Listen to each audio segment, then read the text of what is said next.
ಎಲ್ಲರಿಗೂ ನಮಸ್ಕಾರ ರೀ. ಊಟಕ್ಕೆ ರೊಟ್ಟಿ ಇರ್ತೈತಿ, ಚಪಾತಿ ಇರ್ತೈತಿ, ದೋಸೆ ಇರ್ತೈತಿ.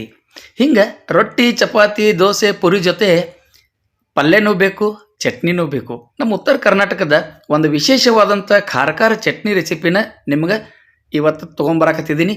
ಈ ಖಾರದ ಚಟ್ನಿ ರೊಟ್ಟಿ, ಚಪಾತಿ, ದೋಸೆ, ಪೂರಿ ಎಲ್ಲದಕ್ಕೂ ಮಸ್ತ್ ಕಾಂಬಿನೇಷನ್ ಆಗುವಂಥದ್ದು ರೆಸಿಪಿ ಐತಿ. ಈ ರೆಸಿಪಿ ನೋಡೋಕ್ಕಿಂತ ಮೊದಲು ಇನ್ನೂ ನಮ್ಮ ಚಾನಲ್ನ ಯಾರು ಸಬ್ಸ್ಕ್ರೈಬ್ ಮಾಡಿಲ್ಲ ಅವ್ರು ಸಬ್ಸ್ಕ್ರೈಬ್ ಮಾಡಿರಿ. ಬಾಜು ಬರೋ ಬೆಲ್ ಗಂಟೆ ಹೊಡೆದ ವಿಡಿಯೋ ನೋಡಿರಿ.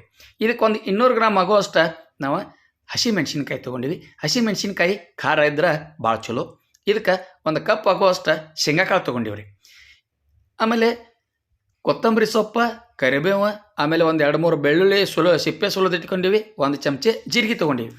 ಈಗ ತವೆ ಒಂದು ಕಾಯಕ್ಕಿಟ್ಟು ತವೆ ಕಾದ ನಂತರ ಅದಕ್ಕೆ ಶೇಂಗಾಕಾಳು ಹಾಕಿ ಬಣ್ಣ ಬದಲಾಗೋ ತನಕ ಶೇಂಗಾಕಾಳು ಚಟಪಟ ಅಂದ ಅವು ಸಿಪ್ಪೆ ಬಿಡ್ಬೇಕು ನೋಡ್ರಿ.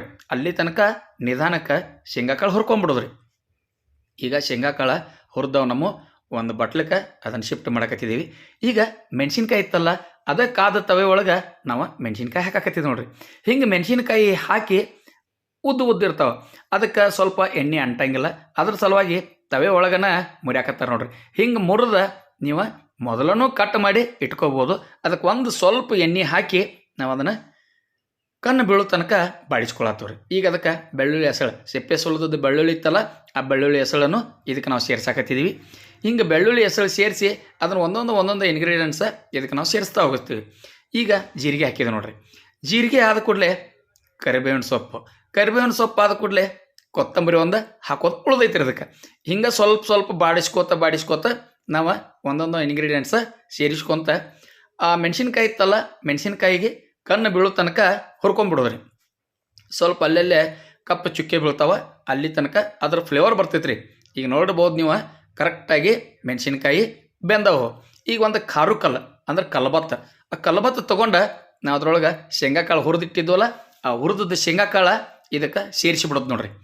ಸೇರಿಸಿ ಸಣ್ಣಂಗೆ ಜಜ್ಜೋದ್ರಿ. ಹೆಂಗೆ ಜಜ್ಜೋದಪ್ಪ ಅಂತಂದ್ರೆ ಅವಳು ಚೌಳ ಅಂತಾರೆ ನಮ್ಮಲ್ಲಿ. ಅವಳು ಚೌಳ ಅಂದ್ರೆ ಒಂದು ಶೇಂಗಾಕಾಳದೊಳಗೆ ಒಂದು 7-8 ಪೀಸ್ ಆಗ್ಬೇಕ್ರು, ಭಾಳ ಪೌಡ್ರ್ ಮಾಡೋಂಗಿಲ್ಲ. ನೀವು ಮಿಕ್ಸಿ ಒಳಗೂ ಸಣ್ಣ ಮಾಡ್ಕೋಬೋದು, ಆದರೆ ಮಿಕ್ಸಿ ಒಳಗಿಂದ ಅಷ್ಟ ಸರಿಯಾದ ರುಚಿ ಬರೋದಿಲ್ಲ. ನಾವು ಕಲ್ಲಿನೊಳಗೆ ಕೊಟ್ಟಿದ್ದು, ಕಲ್ಲಿನೊಳಗೆ ರುಬ್ಬಿದ್ದು ಆ ಥರದ ರುಚಿ ಎಕ್ಸ್ಟ್ರಾಡಿನರಿ ಇರ್ತೈತ್ರಿ. ವಿಶೇಷವಾಗಿ ಕಲ್ಬತ್ತ ಆಮೇಲೆ ನಾವು ರುಬ್ಬೋ ಕಲ್ಲೊಳಗೆ ಏನು ಮಾಡ್ತೀವಲ್ಲ ಆ ಥರದ ರುಚಿ ಸ್ಪೆಷಲ್ ಇರ್ತೈತಿ. ಆ ಮೆಣಸಿನ್ಕಾಯಿ ಏನಿತ್ತಲ್ಲ ನಾವು ಹುರಿದಿಟ್ಟುಕೊಂಡಂಥದ್ದು ಅದನ್ನು ಈ ಕಲ್ಬತ್ತೊಳಗೆ ಜಜ್ಜಾಕತ್ತಿದ್ದೀವಿ ರೀ. ಹಿಂಗೆ ಜಜ್ಜಿದ ನಂತರ ನಾವು ಅದ ಕಾದ ತವೆ ಒಳಗೆ ಮತ್ತು ಅದನ್ನು ಸ್ವಲ್ಪ ಎಣ್ಣೆ ಹಾಕಿ ಅದನ್ನ ಹಿಂಗೆ ಕುಟ್ಟಾಣಿ ತೊಗೊಂಡು ಅಲ್ಲೇ ಸಣ್ಣ ಮತ್ತು ಅದನ್ನು ಮಿಕ್ಸ್ ಆಗುವಂಗೆ ಸ್ವಲ್ಪ ಕುಟ್ಟಾಣಿಂದ ಜಜ್ಜಿದ್ದ ಇದನ್ನು ಚಮಚದಿಂದ ಮಿಕ್ಸ್ ಮಾಡ್ಕೊಂಡ್ಬಿಡೋದ್ರಿ. ಹಿಂಗೆ ಮಿಕ್ಸ್ ಮಾಡಿದ ನಂತರ ಇದಕ್ಕೆ ಇನ್ನೂ ಸ್ವಲ್ಪ ಕೆಲಸ ಐತಿ. ನಾವು ಅದನ್ನು ಸ್ವಲ್ಪ ಅಲ್ಲೇ ಚಮಚದಿಂದ ಅಗಲು ಮಾಡೀವಿ. 1 ಚಮಚೆ ಆಗುವಷ್ಟು ಎಣ್ಣೆ ಹಾಕಿವ್ರಿ. ಹಿಂಗೆ ಎಣ್ಣೆ ಹಾಕಿ ನಾವು ತವೆ ಒಳಗನ ತಡಕ ಹೊಡ್ಯಾಕತ್ತಿದ್ವಿ ರೀ. ಈಗ ಕೊಟ್ಟಣಿಯಿಂದ ಮಿಕ್ಸ್ ಮಾಡೀವಿ, ಈಗ ಎಣ್ಣೆ ಹಾಕಿ ಅಲ್ಲೇ ತಡಕ ಹೊಡಿಯೋರಿ. ಇದು ಹಿಂಗೆ ತಡಕ ಹೊಡೆದ ನಾವೇನು ಅದನ್ನು ಕೊಟ್ಟಿಟ್ಟಿದ್ದವಲ್ಲ ಶೇಂಗಾ ಪುಡಿ, ಆ ಶೇಂಗಾ ಪುಡಿನ ಇದಕ್ಕೆ ಮಿಕ್ಸ್ ಮಾಡ್ಕೊಂಡ್ಬಿಡೋದು ನೋಡ್ರಿ. ಈ ಹಸಿ ಖಾರ ಈ ಶೇಂಗಾ ಪುಡಿ ಹಿಂಗೆ ಮಿಕ್ಸ್ ಆತಂದ್ರೆ ಹಿಂಗೆ ರುಚಿ ಕೊಡ್ತೈತಲ್ಲ, ಭಾಳ ಅಂದ್ರೆ ಭಾಳ ಮಸ್ತ್ ರುಚಿ ಕೊಡ್ತೈತಿ. ನೀವು ಇದನ್ನು ರೊಟ್ಟಿ ಜೊತೆ, ಚಪಾತಿ ಜೊತೆ, ದೋಸೆ ಜೊತೆ, ಪೂರಿ ಜೊತೆ ಎಲ್ಲದಕ್ಕೂ ಮಸ್ತ್ ಕಾಂಬಿನೇಷನ್ ಆಕತ್ರಿ. ಈಗ ನಾವು ಒಂದು ಪಾತ್ರೆ ಒಳಗೆ ತೆಗೆದು ಇಟ್ಕೊಂಡೀವಿ. ನೀವು ಇದನ್ನು ವಿಡಿಯೋ ನೋಡಿದ ಕೂಡಲೇ ಈ ರೆಸಿಪಿ ಮಾಡೋದು ಮರಿಬೇಡ್ರಿ. ಈ ವಿಡಿಯೋನ ನಿಮ್ಮ ಬಂಧು ಮಿತ್ರರಿಗೆ ಶೇರ್ ಮಾಡೋದನ್ನು ಮರಿಬೇಡ್ರಿ.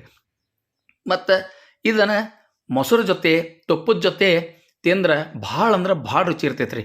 ಹಸಿ ಖಾರ ಕರ್ದ ಹಸಿ ಖಾರದ ಶೇಂಗಾಕಾಳು ಚಟ್ನಿ. ನೀವು ಬರೀ ಶೇಂಗಾಕಾಳು ಚಟ್ನಿ ನೋಡ್ತೀರಿ, ಆದ್ರೆ ಹಸಿ ಖಾರ ಮತ್ತು ಶೇಂಗಾಕಾಳ ಮಿಕ್ಸ್ ಚಟ್ನಿ ಇದು ಫಸ್ಟ್ ಸಲ ನೋಡಾಕತ್ತಿದ್ದೀರಂತೆ ನಾನು ತಿಳಿದೀನಿ. ಈ ಥರದ ರುಚಿ ತಿಂದು ನೋಡ್ಬೇಕ್ರಿ, ಅವಾಗನ ಗುರ್ತಾಕತ್ರಿ.